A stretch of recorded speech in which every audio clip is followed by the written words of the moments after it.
Hi friends, welcome to ಪುನಬಿ Kannada channel. ಬನ್ನಿ, ಇಂದು ಕ್ಯಾಪ್ಸಿಕಮ್ ಗ್ರೇವಿ ಜೊತೆ ಪರೋಟ ಮಾಡುವ ವಿಧಾನವನ್ನು ತೋರಿಸಿಕೊಡುತ್ತೇನೆ.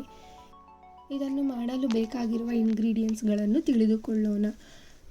ಒಂದು ದೊಡ್ಡ ಸೈಜ್ ಕ್ಯಾಪ್ಸಿಕಮ್, ಹಸಿಮೆಣಸಿನಕಾಯಿ 5, ಟೊಮೆಟೊ 2, ಈರುಳ್ಳಿ ಮೀಡಿಯಂ ಸೈಜ್ 2, ಕೊತ್ತಂಬರಿ ಪುದೀನ 1 ಕಪ್, 1 ಇಂಚು ಶುಂಠಿ, 1 ಬೆಳ್ಳುಳ್ಳಿ, ಅರಿಶಿನ 1/4 tablespoon, garam masala 1 tablespoon, chicken masala 1 tablespoon, ಎಣ್ಣೆ 4 ಟೇಬಲ್ ಸ್ಪೂನ್, ರುಚಿಗೆ ತಕ್ಕಷ್ಟು ಉಪ್ಪು.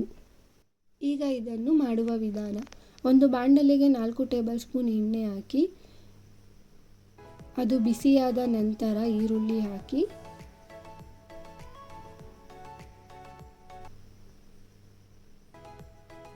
ಸ್ವಲ್ಪ ಬಾಡಿಸಿಕೊಂಡು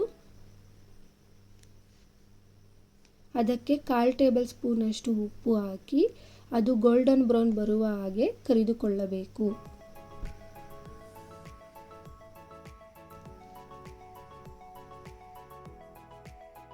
ನಂತರ ಅದಕ್ಕೆ ತುರಿದಿರುವ ಶುಂಠಿ ಮತ್ತು ಬೆಳ್ಳುಳ್ಳಿಯನ್ನು ಹಾಕಿಕೊಂಡು ಅದು ಹಸಿ ವಾಸನೆ ಹೋಗುವವರೆಗೂ ಬೇಯಿಸಿಕೊಳ್ಳಬೇಕು.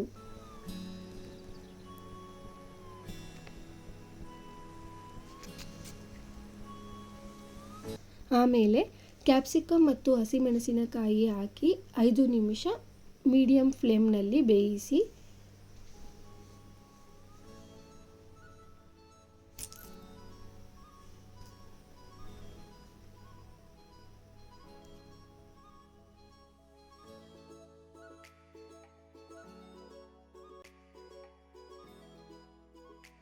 ಇದು 70% ಕುಕ್ ಆದ ಮೇಲೆ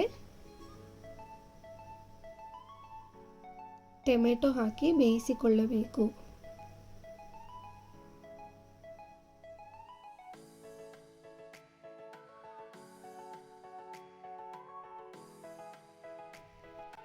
ಒಂದು 2 ಮಿನಿಟ್ಸ್ ಇದು ಕುಕ್ ಆದಮೇಲೆ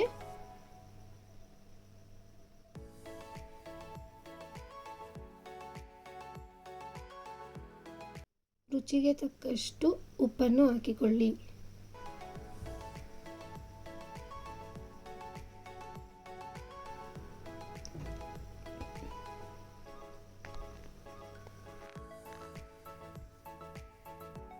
ನಂತರ ಹಚ್ಚಿಕೊಂಡಿರುವ 1 ಕಪ್ ಕೊತ್ತಂಬರಿ ಮತ್ತು ಪುದೀನವನ್ನು ಹಾಕಿ 2 ನಿಮಿಷ ಬೇಯಿಸಬೇಕು.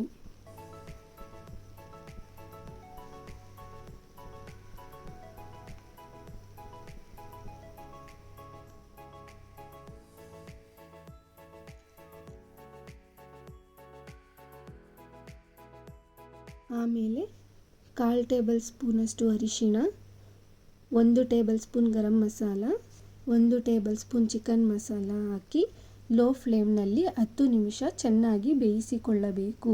ಇದನ್ನು 2 ನಿಮಿಷಕ್ಕೊಂದ್ಸರಿ ತಿರುಗಿಸ್ತಾ ಇರಿ, ಇಲ್ಲಾಂದರೆ ತಳ ಹಿಡಿಯೋ ಚಾನ್ಸಸ್ ಇರುತ್ತೆ.